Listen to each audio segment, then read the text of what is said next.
অনেক সময় আপনি দেখবেন যখন আমরা প্লে স্টোর থেকে ফেসবুক অ্যাপসটাকে আপডেট করে নেই, আমরা যখন ফেসবুক আইডি লগ ইন করি তখন হোম ট্যাবে অর্থাৎ নিউজ ফিডে আমাদের যে নিউজ ফিডে যে ট্যাবগুলো থাকার কথা দেখবেন যে আপনার ভিডিওস অপশনটা অনেক সময় থাকে না। এই কাজটা কিভাবে আপনারা করবেন চলুন দেখিয়ে দিচ্ছি। তার আগে অবশ্যই আমাকে ফলো দিয়ে রাখবেন আর ভিডিওটি অন্যদেরকে দেখার সুযোগ করে দিবেন যাদের এই প্রবলেমটা হচ্ছে। কাজটা খুবই সহজ, চলে যান আপনাদের ফেসবুক অ্যাপে। এখানে যাওয়ার পর পরে দেখতে পাচ্ছেন 3 ডট মেনু, এখানে টাচ করবেন। এখান থেকে আপনারা চলে যাবেন সেটিংয়ে।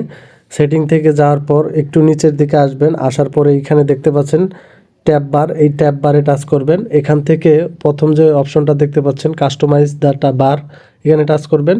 এখান থেকে আপনাদের ভিডিওটা যেটা দেখা যাচ্ছে এটা এরকম দেখা যেতে পারে যে এখান থেকে আপনাদের এই নিচে এই অপশনে থাকতে পারে হাইডেন অবস্থায় থাকতে পারে। তো আপনারা যেটা দেখতে পাচ্ছেন না এটার উপরে যে এখানে টাচ করবেন, এখান থেকে অবশ্যই পিন করে রাখবেন, তাহলে দেখবেন আপনাদের এইটা প্রবলেমটা যে ছিল এটা সমাধান হয়ে গেছে।